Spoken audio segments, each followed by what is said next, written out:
You're listening to the Immigration Lawyers Toolbox podcast, the podcast that keeps your practice sharp and your clients happy.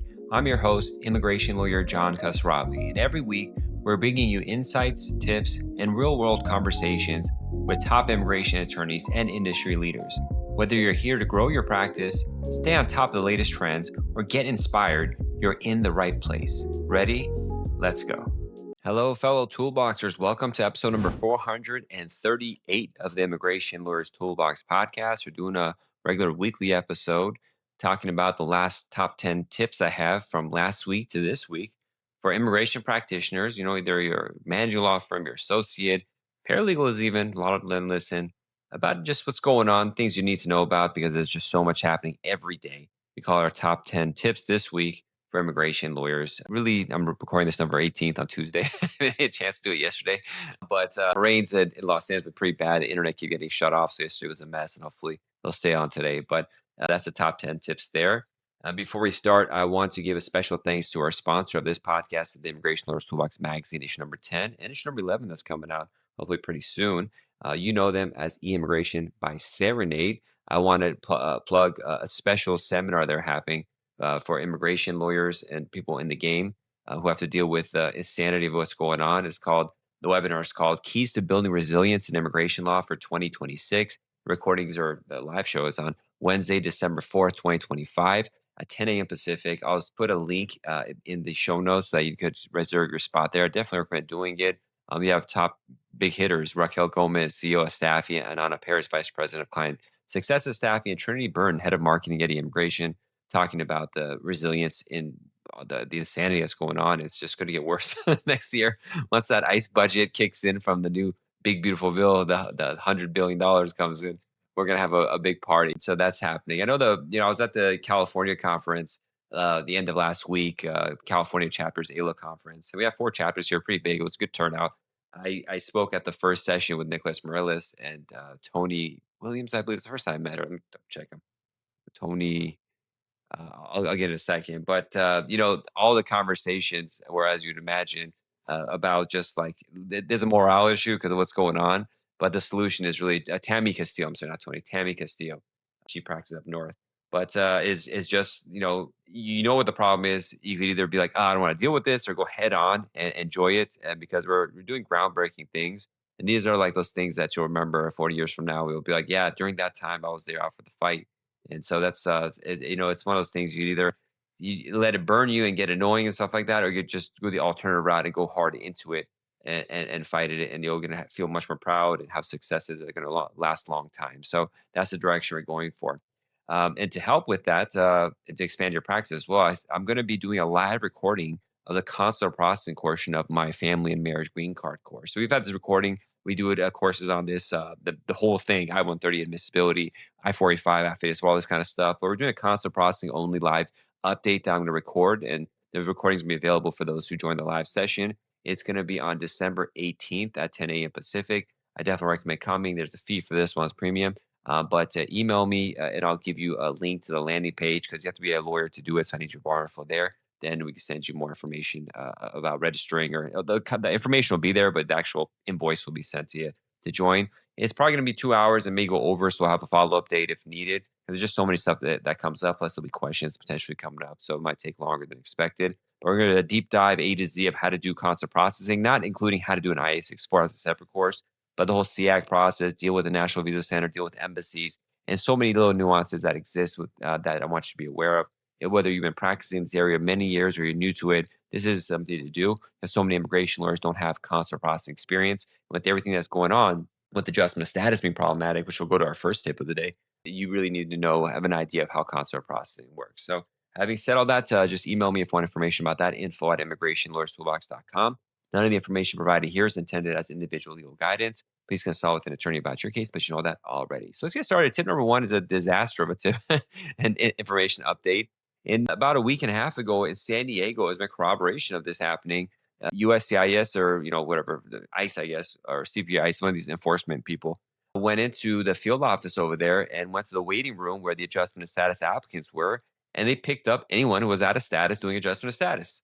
As you imagine, that's a scary, crazy, wild thing. If you're an immigration practitioner, married to U.S. citizen kind of case, they're still going to probably be able to adjust, but now they got to go to be detained for a bit of time and then go to court and just cause and disaster. People have work and they have children. All that goes thrown in the air because of the animalistic way the government's dealing with this issue. So that I share that scared the pants off of a lot of people. Is this a one-off? We haven't heard this happen in other places. It's just one day in San Diego. They may intentionally be doing this because they know I'm going to come and talk about this, and it's going to, spread like wildfire in the community to scare people. But it's something you have to warn your clients of. Let them know adjustment of status, as you're not maintaining status, can lead to potentially being detained, even though it hasn't been the practice for all our careers. But that's the reality we're dealing with right now. Now, there's word in this particular scenario. I haven't heard of it, but there's word of some people having K-1 fiance visa holders coming. And obviously, when you do a K-1 fiance, inevitably, even if you marry on the first day you arrive, your I-45 adjustment case is going to take too long. So you're going to fall out of status of that 90 days. So pretty much 99% of K-1 applicants are going to be out of status at their adjustment of status interview. And there's here and there, we're hearing on listservs that they're getting picked up too. So that's a lawsuit waiting to happen because the system is designed for people to come to fall out of status to then adjust status. There's no other way around it. It's just the laws are created that way. So that's just like bad faith acting on their part.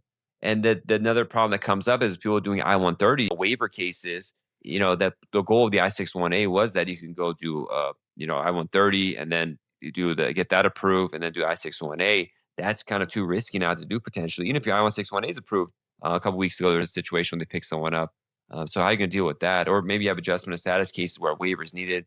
They may deny the case and then they have to reopen it, do a waiver. What's going to happen? So this is a big issue. The main takeaway is you got to warn the clients of this reality if they don't maintain status, because you have so many people here on like student visas. They want to drop out of school or their work visa is going to end. It's like do whatever you can just to keep it alive. Don't quit your OPT if you can. I have a client right now who's on OPT and he's like, hey, I can quit, right? I'm like, well, historically, yeah, your status pending, so they're not going to hassle you. Like, no, don't quit. If you don't like your employer, don't quit. You might run out of your OPT, 60 days off rule or 90 days off rule, and that can be a problem or something like that. I just don't want to bother with that. Don't do that. So that was the first tip. Number two is public charge is back with a vengeance. DHS announced that they're rescinding the 2022 public charge update that President Biden had done, and new what's called DHS-based, USCIS-based public charge rules are coming about, which I guess are going to affect CBP2 at entry. You could ask about this stuff. But this follows last week where they updated Department of State standards, and it's kind of wild. Now, an unconfirmed public copy of the public charge update cable for Department of State was published, and you could check that out in AILA doc number 251-11400. Again, that's 2511-1400. And it says, according to multiple reports, the U.S. State Department has issued internal cables. Okay, so they're like asking consular officers to analyze conditions like diabetes, asthma, hypertension, cardiovascular disease, sleep apnea, cancer, neurological, metabolic, mental health conditions, even obesity are weighed as negative factors. And the officers are reportedly instructed to assess whether the applicant has adequate lifelong financial means to cover the medical support. And so this is going to be an unclear thing and how they're going to be analyzing this. Panel physicians are going to be asked probably to do more. There was a thing where the panel physician doesn't fill it out right or to go into it, they might send it back for more. So that's going to be a disaster in the making, and we could expect that. Last time the Trump administration, they were able to update temporarily the DHS one, but it was never enforced because it's undone. And then they got into creating a special form for DOS for filling out the public charge rule. Now, it never came into place. This time they went first with DOS without the form that's there. I can't remember what the form number was, but we'll see how that's going to play out. Tip number 5, California revokes 17,000 commercial driver licenses for immigrants. California plans to revoke 17,000 commercial driver licenses given to immigrants after the Trump administration raised concerns about people in the country illegally, improperly receiving licenses to drive a semi-truck or a bus. But Gavin Newsom, the governor of California, said that this is not the reason. The licenses were revoked because state officials discovered their expiration dates went past the drivers legally allowed to be in the United States dates based on DFE documents, the California State Transportation Agency said. So who knows what's actually going on there? But I'm sure they're going to get your clients right now who like might be I-751s where their a green card expires every 2 years. They get the automatic extension for 4 years. But DMV may not know about that or not connect with the SAFE system, whatever DHS system there is. So you're gonna have a bunch of clients saying, "Hey, they mailed me saying my driver's license is revoked, or I got pulled over, and they said my driver's license is not proper," and that's gonna create a nightmare. Expect that to happen to fellow California lawyers. That's a mess. But number 4, maybe good, maybe bad. USCIS is accepting EB-1A and NIW petitions online, 12 megabyte file limits. So you have to probably upload multiple 12 megabyte files. That makes printing easier, although I do like printing case and reviewing a printed copy at the end of it, but I still have to mail it. Saves money there and hassle of going to the post office. But this is really foreshadowing the AI just directly going into the case and doing adjudications for you. But let's see how it works. We've tried recently, last year, 6 months ago, I tried doing an EAD online, didn't work, so I just gave up on that.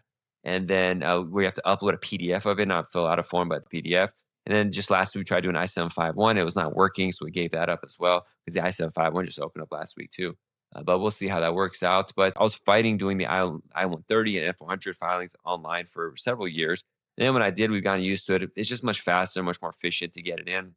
You get the receipt faster, the payment goes through, so there's no bounce back there.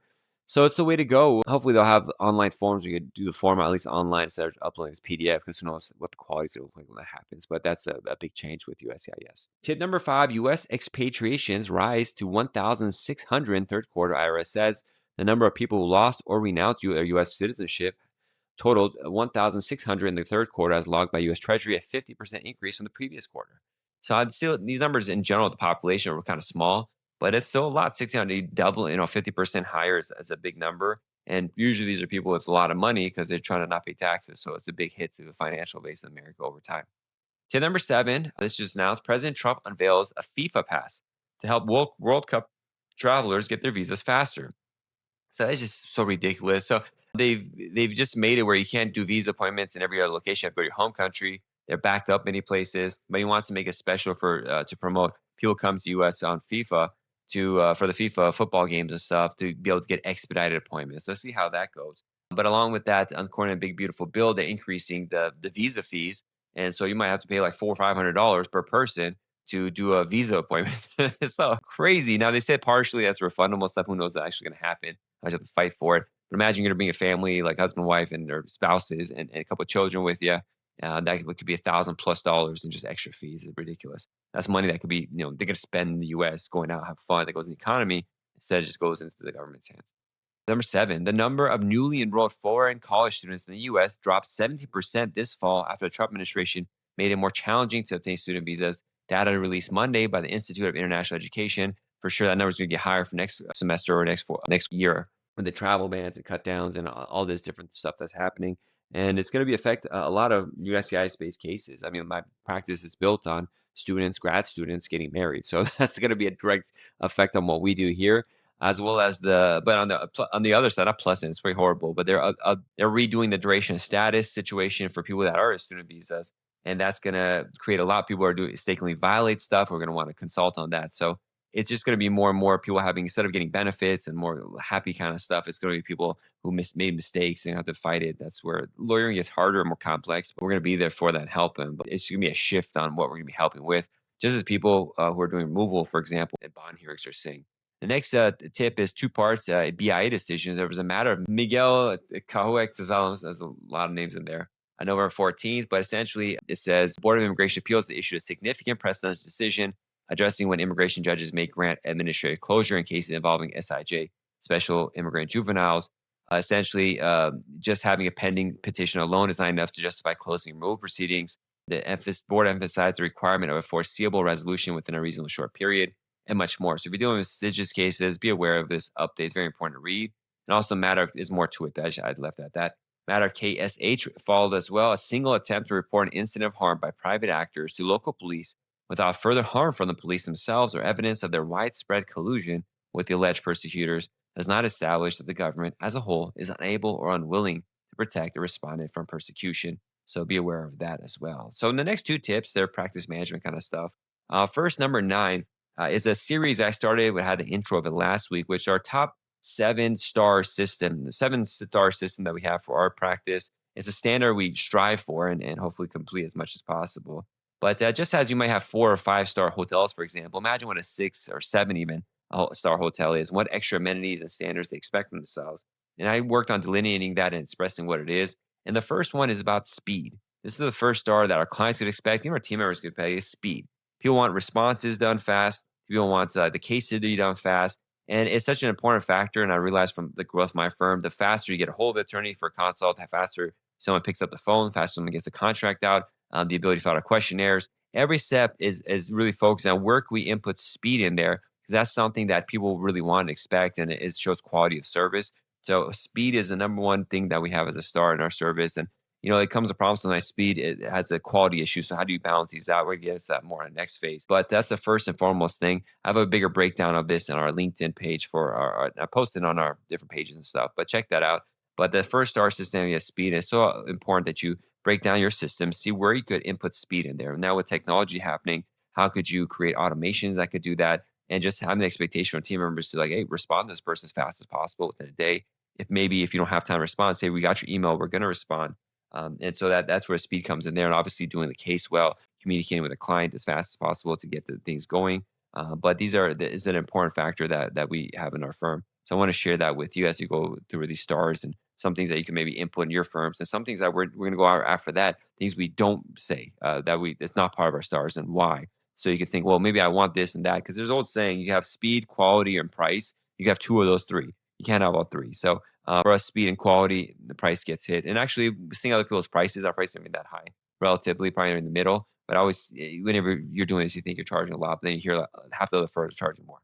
And number 10 is a post I did, and it went kind of wild, went viral on a nerdy immigration group Facebook page. So it got a lot of attention about the issues that law firms are facing right now. And so I really want you to check that out. I'll have a link to the LinkedIn post I did on it. But if you're a part of the nerdy immigration group, check that out. Not everyone's part of it, but there's really good comments. That's why I recommend going to that one. But essentially, what we're seeing in immigration practice is bifurcation, where some people are really striving a K-shaped recovery, and some people are really miserable because the firm's getting hit financially and not getting cases. And I go over my thoughts on what you need to do and what people are doing for success. There's a forefront approach. One is pricing, having this cost structure that really shows what your work is and pays you back. So some people's fees are so low and they don't keep track of exactly what their costs are. So even though they get a bunch of cases, they might be losing money per case. So having this fee structure broken down, especially with the flat rate system, not covering all the additional work and changes that are happening with the law, figuring that out, maybe doing a partial hourly system or continued limitation of how many hours of work, all that kind of stuff to know what's going on. Secondly, it's about continued marketing. In the write up, this is number 4, but consistent marketing and sales on a consistent basis. I have this problem of ups and downs on it, where there'll be months where I'm busy with work, so I don't get a chance to do videos and marketing for my firm. And then, there's a lag time. Out of a couple months, we start getting lower leads, and I got to jump on it, make up for that. Then we go up and down. But consistency is the key for that growth and to not have these down periods. And what were the other two? Number 2 is the issue with just the cost of living, everything going up. How do you have an efficient firm when it comes to maybe outsourcing team members? And it could be, a lot of people don't like outsourcing internationally, but it could be finding lawyers in the U.S. who are great at what they do that work for your firm, but they may be in lower cost areas of living. I'm in California. A lot of times gas is $6 here. I went to Virginia and Maryland. Gas was $3 there. And we went to dinner, and a dinner that normally costs like probably $300 in Los Angeles costs like 150 in Maryland. I was steaks and everything. I was like, wow, this is great. So this cost of living stuff could be a big factor in what salaries are now that we could remote. It depends on your practice and stuff. People need to go in person, and some people just like having person people in the office. That could be a thing to fix there. I kind of merged here in my conversation the remote and global staffing use of technology, but the use of AI is coming along as we figure out who's a reliable person for the AI system. Having that together to make it more efficient. Just read the article. I'm going to be talking more about this, about how this technology and stuff work. Potentially, the AIs could take less needing for staff members, although they're going to have their own costs. Better ways to quality check and just making things faster too. So we got to see how that develops. But persons and people are going to need it. But you're going to need more skilled people and people in case management. The skills are slightly going to shift, especially for paralegals who are going to be up to date on things that are going on, and case managers. But using these 4 factors of smarter fee structures, remote and global staffing, serious use of technology, and consistent marketing sales are even the game changer. We're seeing that ones that are really successful. And we had posts and comments that said, well, morale for the team is an important part, working with them together, other things. So I definitely recommend, if you can't find on Nerdy Immigration Lawyers, you're a member of the group, email me and I'll send you a link to it, or maybe I'll put the link in the show notes. I'll find if we can share a link. So those are members could see it. If there's a link. If there's not, you won't see in the show notes. I got to check after this, but that's that. So thanks so much for listening. I forgot to tell people about y'all, but we have a community page for U.S. lawyers on a website called Circle. So it's like Facebook, where we post discussions and comments and videos, training stuff right there. I really recommend joining it. Just go to our website, JQK. I'm sorry, it's not a law firm. Go to immigrationlawyerstoolbox.com, click on the community page so we get your bar info, make sure you're a lawyer, and add you to that group. I think you're going to enjoy it. There's going to be very interesting discussions there. We're almost at 400 people. I think once we pass 500, then the discussions are going to be more deep, where you can answer questions, have videos, training, CLEs, and a lot more. And we have a course there too, in particular our consular processing course. Once the recording is there, it's going to be there, along with the EB-1A and E2 course that we already have, seminars. Definitely get in on that. Email me if you want more information, but it's on the website too, iltbox.com or immigrationlawyerstoolbox.com. Thanks so much for listening. I'll catch up with you all later. God bless. Be safe. If you like this episode, follow us on Instagram. Our handle is Immigration Lawyers Toolbox, where we post the latest statistics, tips, and more. And stay tuned for more from the Immigration Lawyers Toolbox podcast.